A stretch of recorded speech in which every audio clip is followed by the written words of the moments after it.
Hi, I'm Wanda Restivo. I'm a chemistry professor at UTSC since 1982.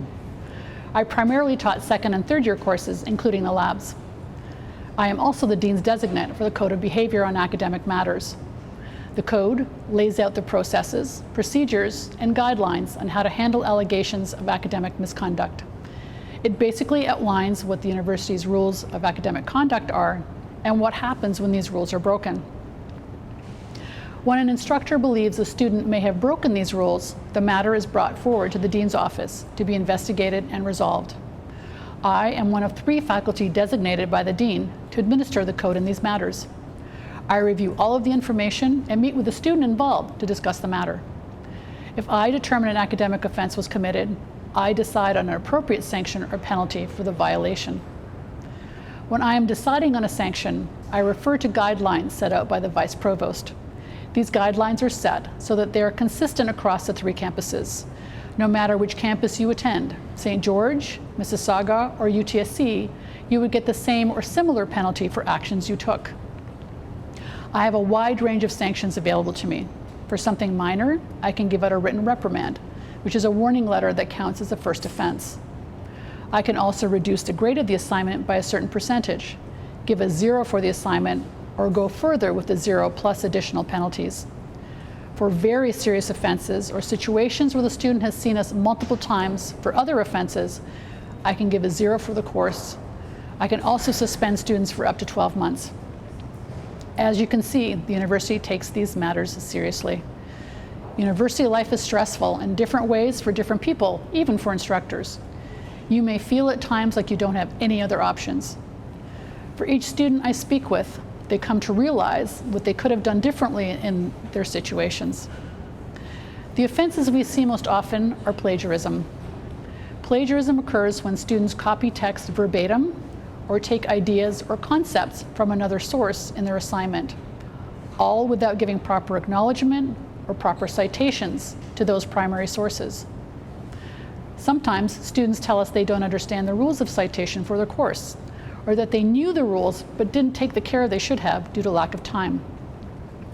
We understand that specific expectations around citation can differ from course to course, and that managing time can be a challenge. It is for everyone.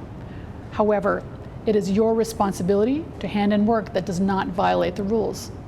Speak to your instructor, TA, or a librarian if you are ever unsure about citation. Your course syllabus may have a section that gives examples of possible problems you may encounter. Ask for extensions if you need more time. Even losing a few marks by handing in something late is better than the penalties for academic offenses. Unauthorized aid or assistance is another very common offense, and it takes many forms. Bringing in something that isn't allowed into an exam, such as a sheet of information or a cell phone, is possessing an unauthorized aid. Sometimes students aren't confident in their ability to complete an assignment, and in seeking to collaborate or get ideas from others' work or a tutor, they hand in work that is too similar to the work of another student and or wasn't all their own work. This is unauthorized assistance. We know that time constraints and the pressure to do well in your studies is a reality for our students. I strongly urge you to talk to your professor and explain the situation and ask for an extension. They do not have to give you one, but it starts a conversation.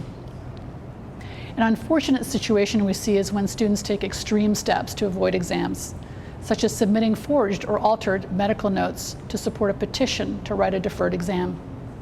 These students tell us that the thought of writing the exam was too much for them, and they didn't feel well prepared and were extremely anxious, and this made them take this big step.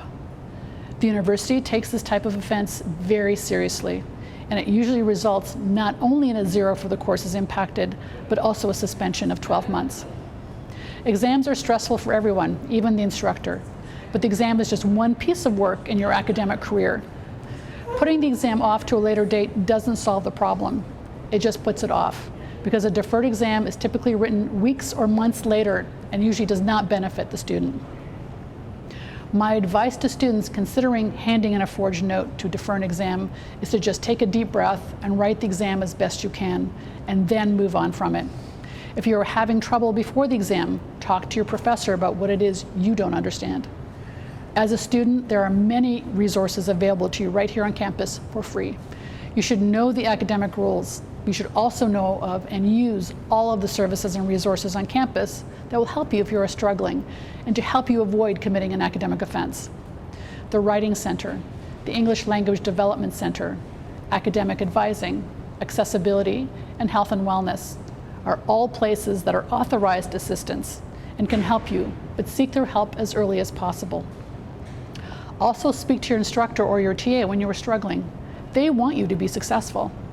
Read all of the materials and instructions given to you. You owe it to yourself and the time, energy, and effort you're putting into your studies to access these services. We are all partners in your success.